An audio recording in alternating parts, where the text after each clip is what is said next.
ناظرین، آج میں آپ کے ساتھ ایک کیس ڈسکس کرنے جا رہا ہوں جسے آپ ویڈیو میں دیکھ سکتے ہیں۔ یہ کیس ہے میسٹیٹس کا، جسے عام زبان میں ساڑو، انگیاری یا تھنوں کا زہر باد وغیرہ کہا جاتا ہے، اور اسی طرح ہر علاقے میں مقامی زبان کے مطابق اسے کئی ناموں سے پکارا جاتا ہے۔ یہ کیا ہوتی ہے، اس کی وجہ کیا ہے، اس کی علامات کیا ہے، اس کا علاج کیا ہے، اور اسے کیسے کنٹرول کیا جا سکتا ہے، ان سب کی مکمل تفصیل جاننے کے لیے ویڈیو کو اینڈ تک لازمی دیکھیں۔ اڈر یا حیوانہ میں موجود میمری گلینڈ کی انفلیمیشن کو میسٹیٹس کا نام دیا جاتا ہے۔ یہ تمام دودھ دینے والے جانوروں میں ہو سکتی ہے، جیسے کہ اس موجودہ گائے کے کیس میں اسے دیکھا جا سکتا ہے۔ اس کی وجہ مختلف جراثیم ہوتے ہیں، جس میں عموماً بیکٹیریا شامل ہوتے ہیں۔ یہ جراثیم 3 قسم کے عام طور پہ ہوتے ہیں، جس میں پہلے نمبر پہ انوائرمنٹل یا ماحولیاتی جراثیم ہے، جو کہ مویشی کے ارد گرد ہوتے ہیں، مثلاً گوبر، کیچڑ اور پرالی وغیرہ، جہاں سے یہ جراثیم تھن کے سوراخ میں داخل ہو کر میسٹیٹس یا ساڑو کا ذریعہ بنتے ہیں۔ دوسرے نمبر پہ کنٹیجیس یا چھونے والے جراثیم ہوتے ہیں، جو کہ چوائی کرنے والے بندے کے گندے ہاتھوں یا چوائی کرنے والی مشین کی لائنیں اگر صاف نہیں ہیں تو وہاں سے تھن کے سوراخ میں داخل ہو کر ساڑو کا ذریعہ بنتے ہیں۔ اسی طرح تیسرے نمبر پہ اپرچونسٹک یا موقع پرست جراثیم ہوتے ہیں، جو کہ عام طور پہ اگر تھن پہ چوٹ کے نتیجے میں کٹ لگ جائے یا زخم بن جائے تو اس کے ذریعے تھن میں داخل ہو کر ساڑو کا ذریعہ بنتے ہیں۔ اگر اوورآل دیکھا جائے تو اس میں جانور کی بیڈنگ، یعنی جہاں پہ جانور بیٹھتا ہے، وہ اگر جگہ گندی ہے تو یہ میسٹیٹس کا ذریعہ بنتے ہیں، یا مل کر ہینڈز یعنی چوائی کرنے والے بندے کے ہاتھ اگر صاف نہیں ہے تو یہ میسٹیٹس کا ذریعہ بنتے ہیں، یا پھر ملکنگ مشین جس سے اگر چوائی ہو رہی ہے اس کی لائنیں پراپر طور پر صاف نہیں ہیں تو اس کے ذریعے میسٹیٹس ہو سکتی ہے، یا پھر تھن پہ چوٹ یا زخم ہو جائے اس کے ذریعے میسٹیٹس ہو سکتی ہے، یا بعض دفعہ کچھ مکھیاں بھی میسٹیٹس میں کردار ادا کرتی ہیں۔ اب ہم چلتے ہیں اس کی علامتوں کی طرف۔ تو کیونکہ میسٹیٹس یا ساڑو کی عموماً 2 اقسام ہوتی ہیں، ایک کلینیکل میسٹیٹس یا ظاہری ساڑو، دوسرے نمبر پہ سب کلینیکل میسٹیٹس یا پوشیدہ ساڑو۔ کلینیکل میسٹیٹس یا ظاہری ساڑو میں حیوانے پہ اچانک سوزش ہو جاتی ہے، حیوانہ گرم اور سرخ ہو جاتا ہے، حیوانے کو چھونے سے جانور درد محسوس کرتا ہے، بعض دفعہ جانور کو بخار بھی ہو جاتا ہے اور کھانا پینا بھی چھوڑ دیتا ہے۔ پھر دودھ میں پیپ، خون اور چھڈیاں وغیرہ ظاہر ہوتی ہیں۔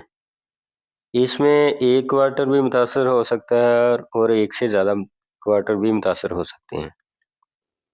جیسے کہ اس موجودہ گائے کے کیس میں کلینیکل میسٹیٹس یا ظاہری ساڑو دیکھا جا سکتا ہے۔ سب کلینیکل میسٹیٹس یا پوشیدہ ساڑو، جیسے کہ نام سے ظاہر ہے، اس میں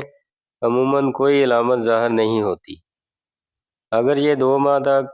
انفیکشن پرسسٹ کرتی ہے تو پھر اسے کرونک کا نام دیا جاتا ہے، جو کہ پھر پوری لیکٹیشن میں پرسسٹ کرتی ہے اور بعض اوقات پوری لائف کے لیے جانور میں رہتی ہے۔ اگرچہ سب کلینیکل میسٹیٹس یا پوشیدہ ساڑو میں کوئی علامتیں ظاہر نہیں ہوتی، لیکن اس کی وجہ سے اوورآل جانور کی دودھ کی پیداوار متاثر ہوتی ہے۔ اس کو دیکھنے کے لیے عموماً دودھ میں سومیٹک سیل کاؤنٹ کو چیک کیا جاتا ہے، جس کے لیے مختلف ٹیسٹ دودھ کے سیمپل پہ لگائے جاتے ہیں، جس میں عام طور پہ CMT یا کیلیفورنیا ٹیسٹ وغیرہ شامل ہیں۔ اب ہم چلتے ہیں اس کے ٹریٹمنٹ یا علاج کی طرف۔ اس کے علاج سے پہلے بہتر ہوتا ہے کہ اس کا ملک کلچر سینسٹیوٹی ٹیسٹ کروایا جائے لیبارٹری سے، تاکہ اس میں پتہ چل سکے کہ اس کی ایگزیکٹ وجہ کون سی ہے اور کون سے جراثیم اس میں شامل ہیں، اور پھر اس کے مطابق اس میں اینٹی بائیوٹکس کو سلیکٹ کیا جاتا ہے، اور اینٹی بائیوٹکس کو عام طور پہ 4 سے 5 دن تک اسے استعمال کیا جاتا ہے۔ ان کو عموماً انٹرا مسکولر استعمال کیا جاتا ہے، اور اسے انٹرا میموری یعنی تھنوں کے اندر بھی استعمال کیا جا سکتا ہے، یعنی متاثرہ تھن میں دودھ نکالنے کے بعد ٹیوب اندر انجیکٹ کر دی جاتی ہے۔ اس کے علاوہ اینسیڈز یا نان اسٹیرائڈل اینٹی انفلیمیٹری ڈرگز یا پین کلرز، ان کا استعمال کیا جاتا ہے، کیونکہ اس میں انفلیمیشن موجود ہوتی ہے، جانور کو درد محسوس ہوتی ہے، اس لیے ان کا استعمال اس میں کافی مفید ثابت ہوتا ہے۔ اگر سویئر قسم کی میسٹائٹس ہے اور ٹوکسیمیا والی کنڈیشن ہے، یعنی اس میں اگر اینڈوٹوکسین ریلیز ہو کر باڈی میں آنے کے خطرہ ہو، تو پھر اس کے لیے فلوئڈ تھراپی کی جاتی ہے، جو کہ اگر آئسوٹونک سلائن سلوشن ہو تو اس کو عموماً ایک جانور کے لیے 30 سے 40 لیٹر اسے پہلے 4 گھنٹوں میں استعمال کیا جاتا ہے، لیکن عموماً کیونکہ فیلڈ کنڈیشن میں اس طرح 30 سے 40 لیٹر سلوشن اسے انٹراوینس کرنا مشکل ہوتا ہے، اس لیے پھر اسے ہائپوٹونک سلوشن جس میں 7%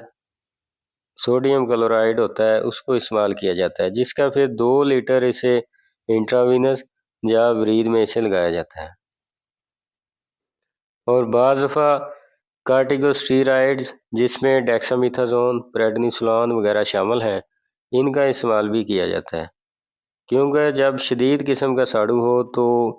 کارٹیکوسٹیرائڈ کا استعمال مفید ثابت ہوتا ہے، لیکن اسے پریگننٹ اینیمل میں استعمال نہیں کرنا چاہیے۔ اب ہم چلتے ہیں اس کی کنٹرول یا پریونشن کی طرف۔ تو کیونکہ یہ ایک مینجمنٹل ڈیزیز ہے اور عموماً مس مینجمنٹ سے آتی ہے، اس لیے اگر اس کی مینجمنٹ کو بہتر کر لیا جائے تو اسے کنٹرول کیا جا سکتا ہے، جس کے لیے مختلف احتیاطی تدابیر کو اختیار کیا جا سکتا ہے، جیسے کہ پہلے نمبر پہ چوائی کے دوران صفائی کا خاص خیال رکھنا چاہیے، یعنی جس وقت چوائی یا ملکنگ کرنی ہو تو حیوانہ اور تھنوں کو اچھی طرح پانی سے دھو کر خشک کر لیں اور پھر چوائی کریں، کیونکہ اگر حیوانہ اور تھنوں پہ گوبر، مٹی یا کوئی بھی گندگی والی چیز لگی ہو تو اس میں موجود جراثیم چوائی کے دوران تھنوں میں داخل ہو کر ساڑو کا ذریعہ بن سکتے ہیں۔ پھر دوسرے نمبر پہ ملکنگ یا چوائی کرنے والے بندے کو چاہیے کہ چوائی سے پہلے ہاتھ اچھی طرح پانی سے دھو کر پھر چوائی کرے، اور اسی طرح اگر ملکنگ مشین کے ذریعے چوائی کرنی ہو تو ملکنگ مشین کی مکمل طور پر صفائی ہونی چاہیے، کیونکہ ملکنگ مشین کی اگر مکمل طور پہ صفائی نہ ہو تو پھر بھی ادھر سے جراثیم تھن میں داخل ہو کر ساڑو کا ذریعہ بن سکتے ہیں۔ تیسرے نمبر پہ چوائی کے فوراً بعد تھنوں کو اینٹی سیپٹک سلوشن میں ڈپ کرنا چاہیے، جسے پوسٹ ملکنگ ڈپ بھی کہا جاتا ہے، کیونکہ چوائی کے بعد کچھ ٹائم کے لیے تھن کھلے رہتے ہیں، اس لیے اگر چوائی کے بعد ان کو ڈپ کیا جائے تو میسٹائٹس ہونے کے چانسز کو کم کیا جا سکتا ہے۔ چوتھے نمبر پہ جانوروں کے نیچے جگہ کی خاص صفائی ہونی چاہیے، جگہ صاف اور خشک ہونی چاہیے۔ عموماً جانوروں کی بیٹھنے والی جگہ میں گوبر، کیچڑ اور گندگی موجود ہوتی ہے، جو کہ میسٹائٹس یا ساڑو کا ذریعہ بن سکتے ہیں۔ اس کے لیے ریت کو بیڈنگ کے طور پہ استعمال کیا جا سکتا ہے، جس سے جگہ خشک بھی رہتی ہے، اسے پھر جیسے ہی گیلی ہو تو اسے چینج کرتے رہنا چاہیے۔ پانچویں نمبر پہ چوائی کے بعد کھلیوں میں چارہ ہونا چاہیے، کیونکہ تھن کچھ وقت کے لیے کھلے رہتے ہیں، اس لیے اگر جانوروں کی کھلیوں میں چارہ موجود ہو تو وہ چارہ کھانا شروع کر دیتے ہیں اور کچھ ٹائم کے لیے کھڑے رہتے ہیں، اور میسٹائٹس یا ساڑو ہونے کے چانسز کم ہو جاتے ہیں۔ چھٹے نمبر پہ جب گبن جانوروں کو اس کا دودھ خشک کیا جاتا ہے تو اس کو ڈرائی گو تھراپی کرنی چاہیے، جس میں انٹرا میموری ٹیوبز تھنوں میں ڈال دی جاتی ہے، جس سے پھر میسٹائٹس ہونے کے چانسز کم ہو جاتے ہیں۔ 7ویں نمبر پہ جانور کو متوازن خوراک دینی چاہیے، کیونکہ اگر جانور کمزور اور لاغر ہے اور خوراک پوری نہیں دی جا رہی ہو تو جانور کا مدافعتی نظام کمزور ہو جاتا ہے، جس سے پھر یہ جلد